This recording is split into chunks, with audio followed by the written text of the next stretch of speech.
Good morning. Good morning. How's everybody doing? Yeah, that was really hard waking up this morning. And I want to say I got a good sleep, but my daughter woke me up. So about an hour early. So, but I did get in bed. Huh. Had a decent time, but I'm nearing the end of my school semester. So I have a couple more days today and tomorrow, and then I'm in winter break. So I'm kind of excited, no, anxious. That's the thing. And I already told you that I'm going to be moving. And so I'm in the process of packing up boxes and my house, emptying out my house and getting ready for the actual move. So it's been pretty good. It's been pretty good to be refreshed in the newness of changing locations to a bigger, better place. And actually, I could say a bigger, better place because I really like the place and my wife really likes it, and we're excited to move on. And so that's the thing. But also, since I woke up, my mind has been heavy. So I did do the reading this morning initially because I do a recording first with just the verses, and then I use that too. Well, the plan is to go ahead and do the recording for today's verses, and then it's a video recording, but then I also want to transfer it over into an audio so I could put this on. I want to say the Bible app or a Spotify to use as a reference if anybody wants to just go through, listen to the Proverbs each day. So that's my thought on everything. So I'm trying to be diligent in this matter, as it says in the verses that we're going to be reading today. So today we are in day 79, Proverbs 12:26 to 27 in the ESV. One who is righteous is a guide to his neighbor, but the way of the wicked leads them astray. Whoever is slothful will not roast his game, but the diligent man will get precious wealth. Yeah, again, I want to say thank you for joining me today in this journey. In whatever time you are looking at this, reading the verses with me, whether in the morning, afternoon, during lunch break, in the evening time when you come home. I prefer personally in the morning time to wake up in the morning to read the word and use that as kind of like guide for my day. And these are the proper life. You could go down into the description and read the baselines, but basically, being a righteous person in the in Solomon's mind, and or whoever else is writing the writing the proverbs, it's a thing. Again, I'm just talking to get my mind going, get my mind working. Let's get this mind working, and let's look at these verses. Here we go.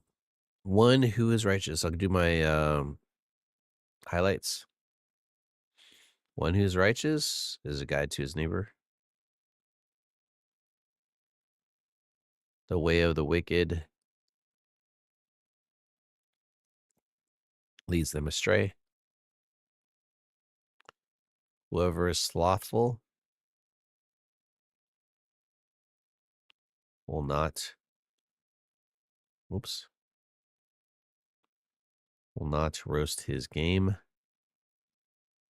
Hmm. But the diligent man, oops,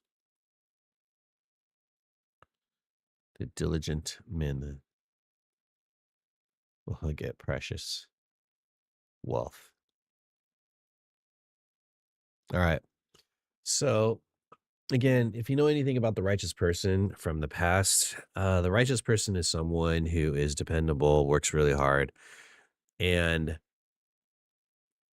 seeking wisdom. And if they're seeking wisdom, they have wise counsel, they've been living well. They're not necessarily materially wealthy, but spiritually and emotionally, they are wealthy. In that case, they're collected and have self control. And there's a lot of positives for being of the wealthy.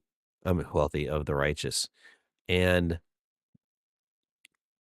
so one of and they're leaders, and if you are a wise person, you want to be, if you're a leader, you want to be a wise person because being a wise person and basically says that you're a leader. A leader is wise. A leader is someone who tries to do well for the people they are leading. We're talking about uh, a leader, not a dictator who just tells other people to do things. But when a leader speaks, they're speaking, it's life giving. They're like, I would say, like a CEO of a company. When they make decisions, they're making decisions to affect the company in a positive way. Um, I do feel like there are companies out there that um, are trying to just get the most money that they could get, and their bottom line is only money. And yeah, you have to be successful in being financially successful and being able to stay in business, but you also need to take care of your employees and the people who work under you. And I feel like this kind of leader they're talking about in Proverbs is a leader that is looking out for other people. And um, if it's money wise, yeah, they're making money and stuff like that, but that is not their sole purpose. They also need to help the livelihood of the people around them. And so a righteous person, when they speak, it's life-giving, it's encouraging, it's uplifting, um, and it's a positive effect on those around them. And so the choices they make h- help guide their neighbor. And so it's a positive thing because a wise person choices will guide other people. And you know about the righteous, not only does it affect people around them, it also affects themselves. And the same thing in contrast with the wicked, the way of the wicked leads them astray. And so I want to say, and the thing is that the wicked person does attract people. And I feel like on the outside, it always looks positive. It looks like an attractive endeavor that they're going through, but we gotta understand that the wicked person's bottom line is they're looking out for themselves. And whatever selfish gain they're looking for, they're doing it to try to benefit themselves and not the other person. So, um, in the effort of trying to better themselves at the expense of other people, they end up losing the respect of other people because they're leading them astray, and it's very destructive. And when you lead other people astray, you destroy other people, but you also destroy yourselves because you destroy those relationships. Because any interactions with other people ultimately puts you in two categories. One, will they respect you or will they not? Will they call you back or will they just every so often?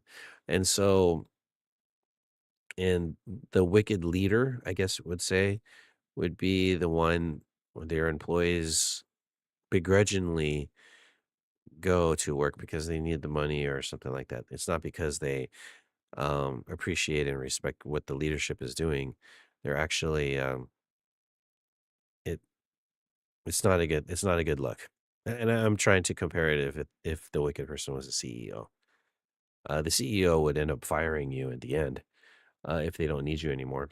So definitely not a good look. So and they had a saying that in our choices shape not only our future, but the futures of those around us. And so you got to remember as a person who is in the world and being with people is that the choices you make, yes, is for you. Yes, you make your choices for yourself. Yes, you're an independent, wonderful, amazing person and you can make your own decision, but your decisions also affect the people that are around you. And are your choices a positive influence on other people or a negative influence on other people? Are you leading other people to life and encouragement and positivity, or are you leading them astray into places that are not appropriate and basically ultimately destroy them and destroy yourselves and destroy each other? So be aware of that. This next one, I had a really hard time on my initial thing, and this has to do with your work. And It has to do with opportunity. Uh, so yeah, I had some other thoughts on it, and my initial thing was if you're a lazy person, you won't be able to cook your meat. Was the slothful will not roast his game. Um, but it has to do with your ability to follow through with your with whatever you start. And in the past, when you're talking about game, we're talking about old school hunting. And one of the things about hunters is that roasting your game is the end product, is the end, the thing you do at the end, and you partake in the benefits of being able to find a catch, hunt it down, kill it, gut it, do everything you need to do, prepare it before you barbecue it, basically roast it.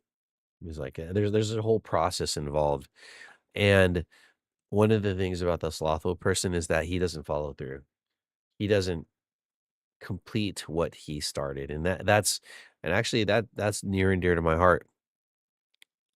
And I feel like this is one of the big things for my life is completing what I started. And a few years ago, I during COVID, we're doing online.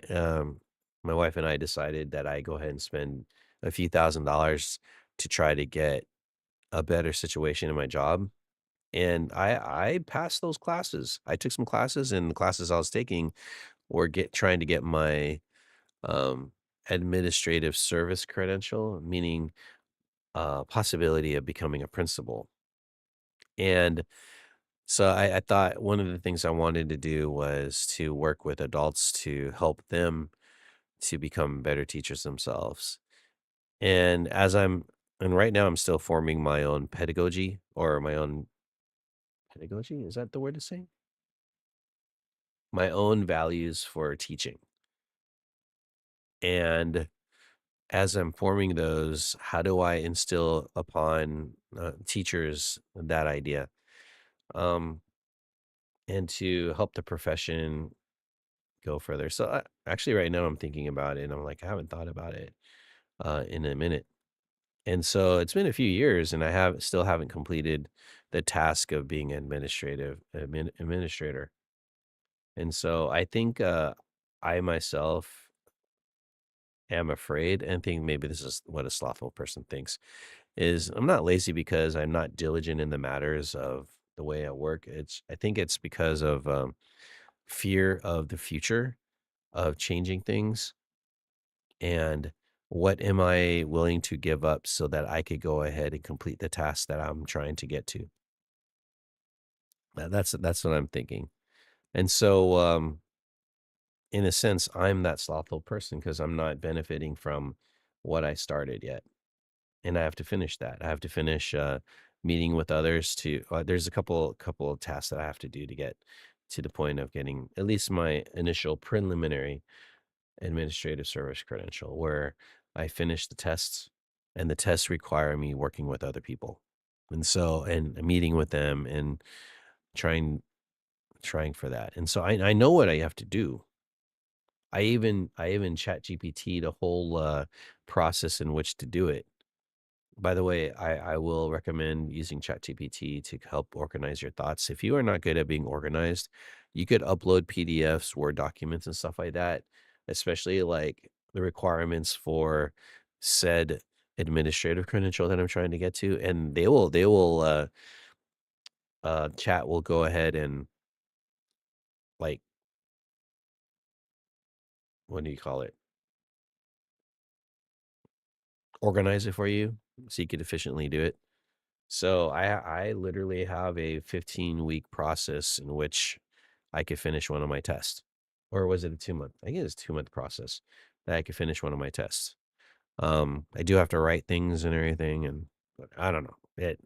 Let's think. Um, but the man who follows through, the diligent man, will get his reward. If he follows through. So a lazy man won't follow through, but a diligent man will.